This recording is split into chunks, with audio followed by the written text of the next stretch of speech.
அருட்பெருஞ்சோதி அருட்பெருஞ்சோதி தனிப்பெரும் கருணை அருட்பெருஞ்சோதி. எல்லா உயிர்களும் இன்புற்று வாழ்க, வள்ளல் மலரடி வாழ்க வாழ்க, கொல்லா விரதம் குவள எல்லாம் ஓங்குக, நல்லோர் நினைத்த நலபெறுக, நன்றி நினைத்த எல்லோரும் வாழ்கை செய்து. உலக மக்களே, அறிவார்ந்த அன்பர்களே, ஆண்மநேய ஒருமைப்பாடுடைய அன்பர்களே, வல்லப்பமான கலிய திருவற்பாவிலிருந்து அருட்பெருஞ்சோதி ஆண்டவருடைய திருவிளையாடல்களை பார்த்து கொண்டிருக்கிறோம். அருட்பெருஞ்சோதி ஆண்டவருடைய திருவிளையாடல் உருவாவதற்கு காரணம், இந்த சமயங்களும் மதங்களும் மார்க்கங்களும் சூழ்ந்திருந்த காலகட்டங்களில் தனது மகனை இந்த பூலோகத்திற்கு ஒரு தாயின் வழியாக வருவிக்க செய்து, அதன் பிறகு ஒவ்வொரு 8 ஆண்டுகளிலும் எப்படி தனது மகனுக்கு அருளை கொடுத்தார் என்பதை தான் திருவற்பாவினுடைய பாடல்களில் இருந்த விளக்கத்தை பார்த்து கொண்டிருக்கிறோம். அந்த வகையில் இன்று நாம் பார்க்க வேண்டிய பதிவு 344. இதுவரை 343 பதியங்களுடைய விளக்கங்களை பார்த்திருக்கிறோம். தனது மகனை ஒரு தாயின் கருவறையிலே இருக்க வைத்து அதன் பிறகு இந்த பூலோகத்திற்கு வருவிக்க செய்ததையும், அதன் பிறகு சிதம்பரத்திலே தன் மகனுக்கு சிதம்பர ரகசியத்தை காட்டியதையும், தனது உருவத்தை வெட்ட வெளியாக காட்டியதையும் எல்லாவற்றையும் நாம் தெளிவாக பார்த்துவிட்டோம். 9வது ஆண்டில் தன் மகனை ஆட்கொண்ட பிறகு சமயங்களிலும் மதங்களிலும் மார்க்கங்களிலும் நமது பிள்ளை பெருமான் அவர்கள் இருந்து கொண்டு சிவபெருமானை எப்படி வழிபட்டு கொண்டிருக்கிறார் என்பதை தான் நாம் ஒவ்வொரு திருமுறையிலிருந்து பார்த்து கொண்டிருக்கிறோம். அந்த வகையிலே 1ஆம் திருமுறையில் இருந்து இறைவனுடைய திருவிளையாடலை பார்த்து கொண்டிருக்கிறோம். இன்று 1ஆம் திருமுறையிலே சிவநேச வெண்பா 4வது பதிகத்திலிருந்து விளக்கங்களை ஆரம்பிக்கப் போகிறோம். இதுவரை சிவநேச வெண்பா 100 பாடல்களை கொண்டது. இதுவரை 26 பாடலுடைய விளக்கங்களை பார்த்திருக்கிறோம். இன்று 27வது பாடல். அதாவது நல்லா கவனிச்சிக்கணும், வல்லப்பெருமான் அவர்கள் 2வது எட்டில் இருக்கும்போது, அதாவது வருவிக்க உற்ற முதல் 8 ஆண்டுகளிலே இறைவனிடமிருந்து எந்த அருளும் பெற முடியவில்லை. அதன் பிறகு 9வது ஆண்டிலே இறைவன் தன் மகன் முன் தோன்றி, மகனை நீ என்னால் வருவிக்க உற்றவன் என்ற நிலையை கோரி மறைந்து விடுகிறார். அதன் பிறகு சிவபெருமானை தலைவனாக ஏற்றுக்கொண்டு இறைவனாக ஏற்றுக்கொண்டு எப்படி முறையீடு செய்கிறார் என்பதை தான் 1ஆம் திருமுறையிலிருந்து பார்த்து கொண்டிருக்கிறோம். இன்று 27வது பாடல். தோற்றமில்லா கண்ணும் சுவையுறா நாவும் நிகழ் நாற்றமறியாத நாசியும் ஓர் மாற்றமும் தான் கேளா செவியும் கொள் கீழ் முகமே நீற்று அணிதான் மூளாது பார்த்த முகம். அதாவது உடம்பில் இருக்கின்ற 5 பொறிகளை வைத்து தத்துவங்களை வைத்து ஒவ்வொரு தத்துவத்தினுடைய அடிப்படையையும் விளக்கமாக நமக்கு கூறியிருக்கிறார்கள். இதுவரை நாம் கண்ணு காது மூக்கு செவியெல்லாம் எப்படியெல்லாம் உன்னுடைய புகழை பார்க்காத கண்ணு, உன்னுடைய புகழை கேட்காத காது, அது இருந்து என்ன பயன் என்று கூறுவார். இப்போ 5 பொறிகளையும் ஒரே பாடல்களிலே கூறியிருக்கிறார். கண் காது மூக்கு வாய் மெய், அந்த விளக்கத்தை தான் இப்போ நம்ம பார்க்க போகிறோம். தோற்றமில்லா கண்ணும் என்பது பார்வை இல்லாத கண்களும் சுவையை உணர முடியாத நாக்கும், மனத்தை அறிய முடியாத மூக்கும், சொல்லுவதை கேட்காத காதும், தென்னூறு அணியாத நெற்றியும் இருந்தால் அது பால்முகமாக தான் இருக்கும். அதாவது பால்முகம் என்பது எல்லாமே தேவையில்லாதது. அப்படி இதெல்லாம் இருந்து என்ன பயன்? சிவபெருமானை நினைத்து வணங்க முடியாமல் இருந்தால், அவருடைய புகழை கேட்க முடியாமல் இருந்தால், அவருடைய புகழை உணர முடியாமல் இருந்தால், இந்த உடம்பில் இருக்கின்ற 5 பொறிகள் இருந்து என்ன பயன் என்ற நிலையில் இந்த பாடலை நமக்கு அருளியிருக்கிறார்கள். இதன் பிறகு வல்லப்பெருமான் அவர்கள் 13வது ஆண்டில் ஞானத்தை பெற்ற பிறகு முதலாக திருவொற்றியூர் செல்லுகிறார். ஏற்கனவே நாம் இருக்கின்ற விளக்கங்களை முழுமையாக நம்ம பார்த்தோம். எப்படி மருதூரிலே வருவிக்க உற்றார், சிதம்பரத்திலே எப்படி இறைவன் தனக்கு காட்சி கொடுத்தார் என்பதை எல்லாம் நாம் ஏற்கனவே தெளிவாக பார்த்து விட்டோம். அதன் பிறகு பள்ளியிலே சேர்த்த பிறகு ஏன் பள்ளியில் படிக்க முடியவில்லை என்ற விளக்கத்தையும் நாம் ஏற்கனவே சென்ற பதியங்களிலே விளக்கமாக பார்த்து விட்டோம். இப்போது முதலாக திருவொற்றியூருக்கு சொல்லும்போது அங்கே சிவபெருமானை, அதாவது தியாகராஜ பெருமானை வழிபடுகிறார். 2ஆம் திருமுறை உருவாகிறது. ஏற்கனவே நான் கூறியது போல 113 பதியங்கள், 1207 பாடல்கள். அதிலே இதுவரையிலும் 32 பதியங்களுடைய விளக்கங்களை பார்த்திருக்கிறோம். அங்கே அதாவது திருவொற்றியூரிலே எந்த விதமான பலனும் இறைவனிடந்து பெற முடியாமல் அதன் பிறகு திருமலை வாயிலுக்கு சென்றதையும் திருவள்ளித்தாயத்துக்கு சென்றதையும் இறைவனிடம் முறையீடுகள் செய்ததையும் விளக்கமாக நாம் பார்த்து விட்டோம்.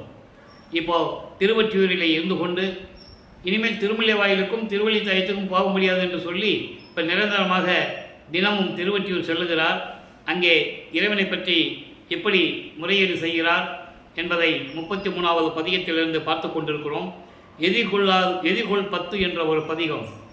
எப்படியாவது இறைவனை இன்று நான் இரவில் பார்த்து விடுவேன், இறைவன் வருவான், நான் எதிர்கொண்டு வரவேற்பேன் என்று கூறுகிறார் ஒரு நம்பிக்கையில்.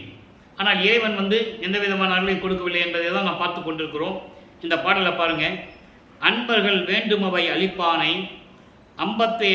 அம்பலத்தை நடம் ஆடுகின்றானை, வன்பர்கள் நெஞ்சில் மறுவல் இல்லானை, வானவர் கோனை,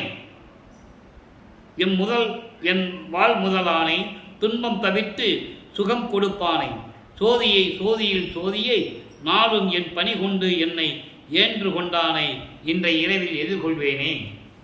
அன்பர்களே, நான் ஏற்கனவே கூறியது போல இறைவனுடைய திருவிளையாடல்களையும் திருவுற்பாவில் இருக்கின்ற பாடலுடைய விளக்கத்தை நாம் தினமும் பார்த்து கொண்டிருக்கிறோம். ஒவ்வொரு 8 ஆண்டுகளிலும் இறைவனிலிருந்து எப்படி அருளை பெற்றுக் கொண்டார் என்பதை தான் ஒவ்வொரு பாடலின் மூலமாக பார்த்து கொண்டிருக்கிறோம். அதனால்தான் பாடல்களை சொல்லி அதன் விளக்கங்களை சொல்ல நான் கடமைப்பட்டிருக்கிறேன். ஏனென்றால் கதையாகவோ கற்பனையாகவோ இதெல்லாம் சொல்ல முடியாது. அதனால் பாடல்களுடைய விளக்கங்களோடு நாம் பார்த்து கொண்டிருக்கிறோம். அன்பர்கள் வேண்டுபவை அளிப்பானை, தன்னை வணங்குகின்ற அன்பர்களுக்கு எப்படி வணங்குகிறார்களோ அதுபோல் அருள் கொடுப்பானை, அம்பலத்திலே நடனம் புரிகின்ற இறைவனை, தீயவர்கள் மனதிலே சேர்ந்து இல்லாதவனை, தீயவர்கள் மனதில் இருக்க மாட்டார் அப்படிப்பட்ட இறைவனை, வானவர் கோனை, கோன் என்றால் அரசன், தேவர்களுக்கெல்லாம் அரசனாக இருக்கக்கூடிய இறைவனை, என் வாழ் முதலானை, துன்பம் தவிர்த்து என்பது பிறவி துன்பத்தை தவிர்த்து பேரின்பம் கொடுப்பானை, ஜோதியை நாளும் என் பணி கொண்டு என்னையும் இந்த பூலோகத்திற்கு வருவிக்க செய்து என்னை ஏற்று கொண்டானே, என்னை ஏற்றுக்கொண்டவனை, அதாவது 9வது ஆண்டில் என் முன் தோன்றி என் முன் எழுந்தருளி என்னை ஆட்கொண்ட இறைவனை இன்றைய இரவில் நான் எதிர்கொள்வேன், இன்றைய இரவில் இறைவனை நான் எதிர்பார்ப்பேன், எதிர்கொண்டு நான் வரவேற்பேனே என்று கூறுகிறார். நல்லா கவனிக்கணும். இப்போ சமயங்களையும் மதங்களையும் மார்க்கங்களையும் சார்ந்து கொண்டிருக்கிறார் பிள்ளை பெருமானவர்கள். ஏனால் அந்த சூழ்நிலையில் இவருக்கு அருட்பெருஞ்சாண்டவர் யார் என்று தெரியாது, சுத்த சன்மார்க்கத்தை பற்றி தெரியாது. அதனால் இந்த விளக்கங்களை கொடுக்கிறார். சுத்த சன்மார்க்கத்தை பெற்ற பிறகு வன்பர் நெஞ்சில் மறுவாள் இல்லானே என்று சொல்லுகிறார். இதை சுத்த சன்மார்க்கத்தை பெற்ற பிறகு தீயவர்கள் உடைய மனதில் இறைவன் இருக்க மாட்டான் என்ற நிலையை கூறும்போது, கொலையும் புலையும் தவித்தவர்கள் மனதில்தான் இறைவன் இருப்பார் என்ற நிலையை ஒரு பாடலிலே கூறுவார். 6ஆம் திருமுறையிலே 41வது பதிகம் காட்சி கழிப்பு என்ற பதிகத்திலே 3வது பாடலில் 4வது வரியில் சொல்லுவார். எப்படின்னா, அதாவது கொல்லாமை விரதம் கொண்டார் தம்மை தல்லானை, கொல்லாமை விரதம் கொண்டார் தம்மை தல்லானை, நான் எந்த உயிர்களையும் கொலை செய்ய மாட்டேன் என்று விரதம் கொண்டவனுடைய நெஞ்சில் இறைவன் இருப்பான். அதே நேரத்தில் கொலையும் புலையும் தள்ளாதாரை தழுவானை. ஆக சுத்த சன்மார்க்கத்தை பெற்ற பிறகுதான் இந்த நிலையை விலைக்கு கூறுவார்கள் என்பதை நாம் பார்த்து கொண்டிருக்கிறோம். அதோடு மட்டுமல்ல, கொல்லா விரதம் தன்னை கொல்லாரை காணில் ஒரு புல்லனை எண்ணி புறம்பொலிக என்று கூறுவார். தூசிக்கு சமமாக நினைச்சு அவனை விட்டு விலகின்னு சொல்லுவார். இது சுத்த சன்மார்க்கத்தை பெற்ற பிறகு கூறுவார். ஸோ இந்த நிலை தொடர்ந்து கொண்டிருக்கிறது. நமது பிள்ளை பெருமானவர்கள் வருவிக்க உற்று 16 ஆண்டுகள் வரையிலும் இந்த நிலை தொடர்ந்து கொண்டிருக்கிறது. அதன் பிறகு 3வது எட்டில் அடியெடுத்து வைக்கும்போது 3ஆம் திருமுறையிலே என்னென்ன நடந்தது என்பதை நாம் தெளிவாக பார்த்து விட்டோம். நாரையையும் கிளிகளையும் தூது அனுப்புவது, ஒரு குலத்தை பெண்ணிடம் போய் ஜோதிடம் கேட்பது, குலத்தை பெண்ணிடம் போய் குறி கேட்பது, ஒரு ஜோதிடத்தை போய் ஜோதிடம் பார்ப்பது, இந்த நிலைகளெல்லாம் நாம் ஏற்கனவே தெளிவாக பார்த்து விட்டோம். அதன் பிறகு இவரை பார்த்து சிவபெருமான் திருவழியாக ஓடியதையும் அந்த ஓட்டத்தை பிடிக்க முடியவில்லை என்று கூறியதையும், அங்கே இருந்தவர்கள் இந்த நிலைகளெல்லாம் பார்த்து கிண்டல் கேலிகள் செய்ததையும் அதற்கு பதில் சொன்னதையும் எல்லா விளக்கங்களையும் நாம் ஏற்கனவே தெளிவாக பார்த்து விட்டோம். இப்போ பிள்ளைப்பெருமான் அவர்கள் 4வது எட்டில் இருக்கும்போது 32 ஆண்டுகள் வரைக்கும், அதாவது 25வது ஆண்டிலிருந்து 32 ஆண்டுகளுக்குள், அந்த 8 ஆண்டுகளுக்குள் எப்படியெல்லாம் திருவிளையாடல் நடந்தது என்பதை நாம் ஏற்கனவே தெளிவாக பார்த்தோம். அதனுடைய ஒரு சுருக்கத்தை கூற வேண்டிய கடமை இருக்கிறது. அப்போ தான் உங்களுக்கு புரியும், இந்த எபிசோடு பார்த்தா புரியும். அவருக்கு திருமணம் ஏற்பாடுகள் நடந்து கொண்டிருக்கும் போது முதலிலே திருமணம் வேண்டாம் என்று சொன்னதையும், அதன் பிறகு தன் தந்தை அருட்பெருஞ்சாண்டனிடம் அனுமதி பெற்ற பிறகு ஒத்துக்கொண்டதையும் எல்லா விளக்கங்களையும் பார்த்தோம். அந்த திருவிழாவிலே பிரம்மன், திருமால் போன்ற மாணவர்கள் எல்லாம் வந்து அமர்ந்து இவரை வாழ்த்துவதையும் நாம் தெளிவாக பார்த்து விட்டோம். அதன் பிறகு தன் தந்தையும் தாயும் வரவில்லை என்ற மன ஏக்கத்தில் இருக்கும்போது அதன் பிறகு 2 குதிரை மாட்டின தேரில் வந்து மகனை எப்படி வாழ்த்தினார்கள் என்ற விளக்கங்களையும் தெளிவாக பார்த்து விட்டோம். இப்போ சுத்த சன்மார்க்கம் இருப்பது அவருக்கு தெரியும். அருட்பெருஞ்சோதி ஆண்டவர் யார் என்பதை இனிமேல் வருகின்ற பாடல்களிலே நாம் தெளிவாக பார்க்க போகிறோம். இப்போ அங்கேயே திருவொற்றியூரிலே கதவை சாத்தி உள்ள ரூம்குள் உட்கார்ந்த பிறகு இறைவன் வந்து எப்படி அருளை கொடுத்தார் என்பதை விளக்கங்களாக நாம் ஏற்கனவே பார்த்து விட்டோம். இப்போ 33வது ஆண்டில் 5வது எட்டில் இருக்கும்போது 33வது ஆண்டில் அண்டங்களை கடந்து, தத்துவங்களை கடந்து, வெளிகளை கடந்து சுத்த சன்மார்க்கத்தை வாங்குவதற்காக எப்படி அந்த சுத்த சிவஞான வழிக்கு சென்று கொண்டிருக்கிறார் என்பதையெல்லாம் நாம் தெளிவாக பார்த்து விட்டோம். அங்கே மகனை வரவேற்பதும், மகனே உனக்கு மணிமுடி சூட்ட வேண்டும், பொற்காப்பு அணிய வேண்டும், இனி 2.5 நாள் ஏதான் பாக்கி இருக்கிறது, புனித நீராடி புத்தாடை அணிந்து மங்கள கோலத்துடன் வருவாயாக என்று மகனுக்கு கட்டளையிட்டதையும், அதன் பிறகு மகன் வந்து சிங்காசனத்திலே அமர்ந்து இருக்கும்போது அருட்பெருஞ்சோதி ஆண்டவர் மணிமுடி சூட்டியதையும் கையிலே பொற்காப்பு அணிந்ததையும் தெளிவாக பார்த்து விட்டோம். இப்போ வல்லப்பமானவர்கள் 48வது ஆண்டுக்குள் இருக்கும்போது, 6வது எட்டில் இருக்கும்போது என்ன திருவிளையாடல்கள் நடந்தது என்பதை இப்போ நாம் லைவாக பார்த்து கொண்டு இருக்கிறோம். நல்லா கவனிச்சுட்டே வரணும். இப்போ கரும்புரையிலே உறைவிடமாக கொண்டுள்ளார். அங்கே கரும்புரையிலே உறைவிடமாக கொண்டுள்ளும் போது இறைவனிடமிருந்து எப்படி அருளை பெற்றார் என்பதை ஏற்கனவே தெளிவாக பாடலின் மூலமாக நாம் பார்த்து விட்டோம்.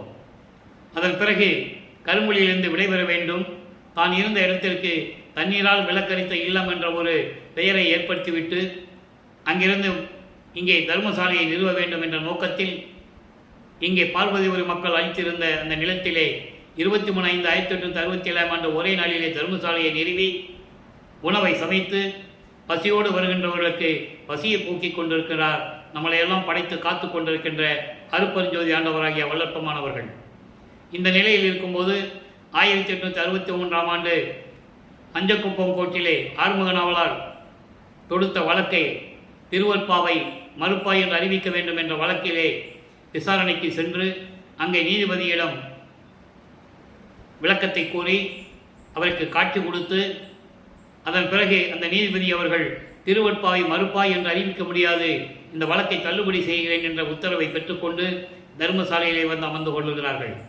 அதன் பிறகு தர்மசாலையிலே வந்த பிறகு உத்தரஞான சிதம்பரம் மாலை எப்படி உருவானது, அருட்பெருஞ்சோதி ஆண்டவருடைய அருட்பெருஞ்சோதி நடராஜபதி மாலை எப்படி உருவானது, சர்க்குணி மாலை எப்படி பாலுடைய விளக்கங்களை நாம் தெளிவாக பார்த்து விட்டோம். அதன் பிறகு இப்போ இவர் சமயங்களையும் மதங்களையும் மார்க்கங்களையும் சார்ந்திருந்த போது எந்த நிலைகளில் இருந்தார் என்பதை 6ஆம் திருமுறையில் இருக்கின்ற பாடலின் மூலமாக நாம் பார்த்து கொண்டிருக்கிறோம். வல்லப்பமன் அவர்கள் வருவிக்க விட்டதற்கு காரணம் சமயங்களும் மதங்களும் மார்க்கங்களும் அதாவது இந்த 3 நிலைகளிலும் சொல்லப்பட்ட நெறிமுறைகளை மக்கள் பின்பற்றி கொண்டு அவர்கள் கருத்துக்கு ஏற்றபடி ஏற்கனவே சமயங்களையும் மதங்களையும் மார்க்கங்களையும் உருவாக்கியவர்கள் தங்கள் கர்த்தாக்களை உருவகப்படுத்தி அதற்கேற்றபடி ஆலயங்களை அமைத்து மக்களை வழிபட செய்து விட்டார்கள். மக்கள் வழிபட்டு கொண்டிருக்கிறார்கள். இந்த நிலையில்தான் நமது பிள்ளை பெருமான் அவர்கள் வருவிக்கு உற்று இதெல்லாம் தேவையில்லை, சுத்த சன்மார்க்கம் என்பது சமயங்களையும் மதங்களையும் மார்க்கங்களையும் சாராத ஒரு இயக்கம், ஒரு மார்க்கம் என்ற நிலையை உலக மக்களுக்கு சொல்ல வேண்டும். அதனால்தான் பிள்ளை பெருமானவர்கள் வருவிக்கூட்டார் என்பதை நாம் ஏற்கனவே பாடலின் மூலமாக தெளிவாக பார்த்து விட்டோம். அருட்பெருஞ்சோதி அகவலிலே ஒரு பாடல் உண்டு. ஆன்ற சன்மார்க்கம் அணிபெற என்னைத்தான் ஈன்று அமுதளித்த இனிய நற்றாயே என்று கூறுவார். அதோடு மட்டுமல்ல, இன்னொரு பாடலும் உண்டு. அகத்தை கருத்து புறத்தை வெளுத்திருந்த உலக அனைவரையும் சகத்தை திருத்தி சன்மார்க்கத்தை அடைவித்திட அவரும் இகத்தை பரத்தை பெற்று மகிழ்ந்திடுவதற்கென்றே என்னை முகத்தை இறைவன் வருவிக்க உற்றேன், அருளை பெற்றேனே என்று கூறுவார். ஆக இந்த நிலையில் இருக்கும்போது பற்றுகளையும் பாசங்களையும் துறந்து இறைவனுடைய நிலைகளை எல்லாம் பெற்றுக்கொண்டு அருள்களை எல்லாம் பெற்றுக்கொண்டு இப்போ தர்மசாலையிலே இருக்கும்போது அவர் சமயங்களிலும் மதங்களிலும் மார்க்கங்களில் இருந்தபோது அவருடைய நிலை என்ன என்பதையும் அதற்கு பிறகு சுத்த சன்மார்க்கத்தை பெற்ற பிறகு இறைவனுடைய அருள்நிலையை பெற்ற பிறகு அவருடைய நிலை என்ன என்பதையும் பாடலின் மூலமாக பார்த்து கொண்டிருக்கிறோம். அந்த வகையிலே இன்று 6ஆம் திருமுறையிலே பதிகம் 6 ஆற்றாமை 7வது பாடலை நல்ல கவனிங்க. ஏன் இந்த நிலைகள் ஏற்பட்டது அப்படின்னா, பல்லப்பமணர்கள் வருவிக்க விட்டு 203 ஆண்டுகள் ஆகியும் கூட அவருடைய இறை நிலையை உலக மக்களுக்கு தெரிவிக்காமல் இருந்ததுதான் சுத்த சன்மார்க்க நிலை உலக மக்களுக்கு தெரியவில்லை. அவரும் சமயங்களில் இருந்தார், சிவபெருமானை வழிபட்டார், திருநீர் பூசிக்கொண்டிருந்தார் என்ற நிலையை கூறிக்கொண்டிருக்கிறார்களே தவிர சுத்த சன்மார்க்கத்தை பெற்ற பிறகு அதனுடைய நிலை என்ன என்பதை உலக மக்களுக்கு தெரிவிக்க வேண்டும். அந்த நிலையில் இருந்து கொண்டு நாம் பாடலுடைய விளக்கங்களை பார்த்து கொண்டிருக்கிறோம். வாட்டமே உடையார் தங்களை காணில், வாட்டமே உடையார் தங்களை காணில் மனம் சிறிதும் இரக்கமுற்று அறியேன். கோட்டமே உடையேன் கொலையனேன் புலையேன் கூற்றினும் கொடியனேன் மாயை ஆட்டமே புரிந்தேன் அறத்தொழில் புரியேன் அச்சமும் அவலமும் இயற்றிய கூட்டமே விளைந்தேன் அம்பலக்கூத்தன் குறிப்பினுக்கு என் கடவேனே. இது பாடல். இப்போ அவர் சமயங்களையும் மதங்களையும் மார்க்கங்களையும் சார்ந்திருந்த போது அவருடைய நிலை எப்படி இருந்தது என்பதை நாம் ஏற்கனவே தெளிவாக பார்த்தோம். இப்போ சுத்த சன்மார்க்கத்தை பெற்ற பிறகு அந்த நிலையை உலக மக்களுக்கு கூற வேண்டும், எப்படி இருந்தார் என்பதை. அதான் சொல்றாரு, வாட்டம் உடையார் தங்களை காணில். வாட்டம் உடையார் தங்களை காணில் என்பது துன்பங்களை அனுபவித்துக் கொண்டிருக்கிறவங்களை பார்க்கும்போது, உலகியல் வாழ்க்கையிலே துன்பங்களையும் துயரங்களையும் இடர்பாடுகளையும் அனுபவித்துக் கொண்டிருப்பவர்களை நான் பார்க்கும்போது மனம் சிறிதும் இரக்கமுற்று அறியேன். அவர்கள் மீது எனக்கு இரக்கமே வரவில்லை. இதை நல்லா கவனிக்கணும். சமயங்களையும் மதங்களையும் மார்க்கங்களையும் சார்ந்திருந்த போது எனக்கு தயவும் கருணையும் என்னென்ன தெரியாது. மக்கள்லாம் கஷ்டப்பட்டுக்கிட்டு இருக்காங்க, துயரப்பட்டுக்கிட்டு இருக்காங்க. அப்போ அவர்களை பார்க்கும்போது எனக்கு அவர்கள் மீது இரக்கம் வரவில்லை, தயவும் கருணையும் பிறக்கவில்லை. கோட்டமே உடையேன். கோட்டமே உடையேன் என்பது வீணான செயல்களை செய்து கொண்டிருந்தேன். கோட்டமே என்பது தெற்கில் மதுரை பக்கத்தில் கோட்டம் என்ன, கோட்டப்பையில அப்படின்னு சொல்லுவாங்க. கோட்டப்பையிலன்னு சொல்லும்போது கோட்டிப்பையில அப்படிம்பாங்க. அப்படிங்கும்போது வீணாக சுற்றி திரிகின்றவன், வீணாக சுற்றி திரிகின்றவன், தேவையில்லாமல் செயல்களை செய்து கொண்டிருப்பவன், அதான் கோட்டமே உடையன் என்று சொல்லுகிறார். புலையனேன், ரொம்ப இழிவான நிலையில் இருந்து கொண்டிருந்தேன். கூற்றினும் கொடியன், அதாவது கூற்றினும் கொடியன் என்பது என்ன சொன்னாலும் சரி தீய சொற்களையே நான் பேசிக் கொண்டிருந்தேன். கூற்றினும் கொடியன், மரணத்தை விட மரணம் என்பதுதான் ரொம்ப கொடுமையானது. அந்த நிலையில் நான் இருந்து கொண்டிருந்தேன். மாயை ஆட்டமே புரிந்தேன். உலக விடயங்களை சுமந்து கொண்டு மாயைகளில் மயக்கங்களில் சிக்கிக் கொண்டிருந்தேன். அறத்தொழில் புரியேன். அறத்தொழில் என்பது நல்ல காரியங்களை நான் எதுவும் செய்யவில்லை. அச்சமும் அவலமும் இயற்றிய கூட்டமே விளைந்தேன். அச்சமும் பயமுறுத்துறது, மக்களை பார்த்து பயமுறுத்துறது, ஒரு இழிவான நிலையில் இருந்து கொண்டு செயலாற்றி கொண்டிருந்த கூட்டத்திலேயே நான் இருந்து கொண்டிருந்தேன். சமயங்களையும் மதங்களையும் மார்க்கங்களை சார்ந்திருந்த போது நான் எப்படி இருந்தேன்னு சொல்றார். இப்போ சுத்த சன்மார்க்கத்தை பெற்ற பிறகு அம்பலக்கூத்தனுக்கு குறிப்பினுக்கு என் கடவேனே. அம்பலக்கூத்தன் குறிப்பினுக்கு என் கடவேனே. அம்பலத்திலே இருக்கின்ற இறைவனுக்கு அவருடைய எண்ணத்தில் நான் எப்படி என்னை பற்றி நினைத்து கொண்டிருந்தார் என்று சொல்வதற்கு எனக்கு தெரியவில்லை. அதற்கு நான் என்ன செய்ய வேண்டும்? இறைவனுடைய அருளை பெறுவதற்கும் இறைவனுடைய உள்ளத்திலே நான் நிலையாக இருப்பதற்கும் நான் என்ன செய்ய வேண்டும் என்று இறைவனிடம் கேட்கிறார். அடுத்தபடியாக அடுத்த பதிகத்திலே 20வது பதிகத்திலே பிள்ளை பெருவிண்ணப்பம் என்ற பதிகத்திலே 7வது பாடல். ஒவ்வொரு பாடலுக்கும் ஒரு விளக்கம் உண்டு, தொடர்பு உண்டு. இரும்பு நேர் மனத்தேன். இரும்பு நேர் மனத்தேன் என்பது இரும்புக்கு நிகராக மனம் உடையவன், அதாவது அதான் சொல்றேன், தயவும் இரக்கமும் இல்லாதவன். அந்த நிலையில் நான் இருந்து கொண்டிருந்தேன். அப்படி இருக்கும்போது பிழையெல்லாம் பொறுத்து என் இதயத்தில் எழுந்தருளி. பிழையெல்லாம் பொறுத்து என்பது சமயங்களையும் மதங்களையும் மார்க்கங்களையும் நாம் சார்ந்திருந்த போது நான் செய்த செயல்களை எல்லாம் மன்னித்து என் உள்ளத்திலே எழுந்தருளி விரும்பும் மெய்ப்பொருளாம் நான் விரும்பிய மெய்ப்பொருளை தன்னியல் எனக்கு விளங்கிட.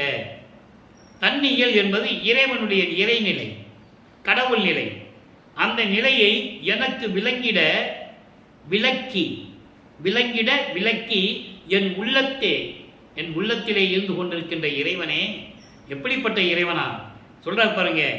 கரும்பு முக்கனி பால் அமுதோடு செல்லும் தேன் கலந்து என இனிக்கின்றாய். பொதுவில் கரும்பு முக்கனியும் தேனும் பாலும் கலந்தால் எப்படி இனிக்குமோ அதுபோல என் உள்ளத்தில் இருந்து கொண்டு எனக்கு அருள் செய்து கொண்டிருக்கிறாய். பொதுவில் அருப்பெருஞ்சோதி அப்பனே. பொதுவில் என்பது அங்கே சத்தியஞான சபை, திருச்சிற்றம்பலத்தில் இருக்கின்ற சுத்த சிவஞான வெளியில் இருக்கின்ற சத்தியஞான சபையிலே இருக்கின்ற அருப்பெருஞ்சோதி என் அப்பனே, உள்ளத்தை அடைத்து என்னை உள்ளத்திலே நினைத்து அருள். என்னை உள்ளத்திலே நினைத்து எனக்கு அருள வேண்டும். என் மொழி இதுவே என்னுடைய விண்ணப்பம் என்று கூறுகிறார். இந்த நிலைகளெல்லாம் தொடர்ந்து கொண்டிருக்கும் போது இறுதியாக 125வது பதிகத்திலே ஆடிய பாதம் என்ற பாடலிலே 7வது பாடல் நல்லா கவனிங்க அன்பர்களே. இதுவரைக்கும் நம்ம கிட்டத்தட்ட 1 மணி நேரம் நம்ம பதிவுகளை பார்த்துட்டு இருந்தோம். ஏன்னா எல்லா விளக்கங்களையும் சொல்ல வேண்டியது இருந்தது. இப்போ எல்லா விளக்கங்களையும் சுருக்கி சொல்லி வந்துகிட்டு இருக்கோம். இப்போ 48 அதாவது வெள்ளப்பமணர் வரிவிக்கூட்டு 48வது ஆண்டு முடிவில் என்ன நிலை நடந்தது என்பதை தான் பார்த்து கொண்டிருக்கிறோம். இதன் பிறகு இன்னும் 3 ஆண்டுகள் நாம் திருவிளையாடல்களை கூற வேண்டியிருக்கிறது. அங்கே மேட்டுக்குப்பத்தில் இருக்கின்ற சித்தி வளாகத்தில் என்னென்ன நடந்தது என்பதை இனிமேல் தான் பார்க்க போகிறோம். இன்னும் ஒரு சில மாதங்கள் ஆகும். இப்போ இந்த ஆடிய பாதத்திலே என்ன கூறுகிறார் என்பதை பார்க்க போகிறோம். துரிய வெளிக்கே உரிய பொற்பாதம். துரிய வெளி நேற்று நம்ம விளக்கத்தில் பார்த்தோம், முப்பாலை பார்த்தோம். ஜீவவெளி, பரவெளி, சிவவெளி. இதை கடந்த வெளிதான் துரிய வெளி. அப்ப அந்த துரிய வெளியில் இருக்கின்ற இறைவன் பொற்பாதம், பொன்னான திருவடிகளை உடைய இறைவன். அதன் பிறகு சுகமயமாகிய சுந்தர பாதம், பேரின்பத்தை கொடுக்கக்கூடிய அற்புதமான அருளுடைய திருவடிகளை கொண்ட இறைவன். பெரிய பொருள் என்று பேசும் பொற்பாதம்.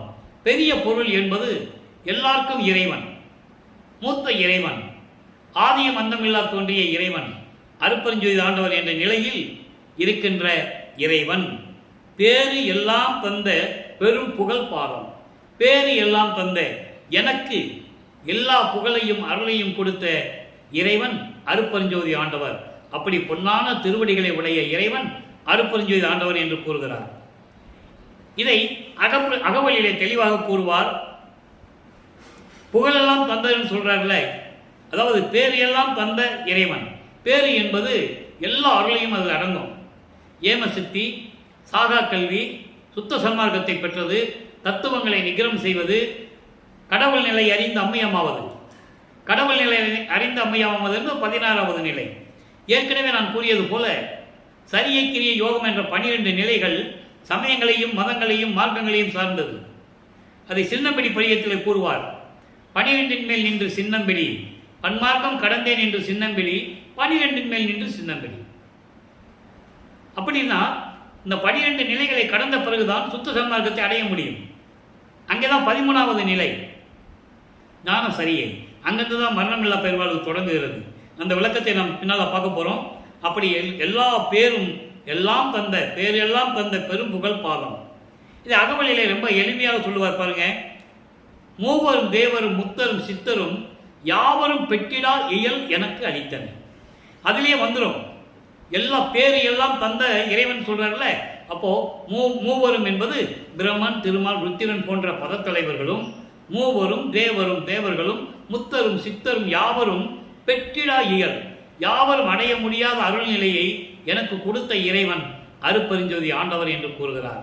அதோடு மட்டுமல்ல, சுத்த சன்மார்க்கம் சுகநிலை பெருக உத்தமன் ஆகுக ஓங்குக என்றனை.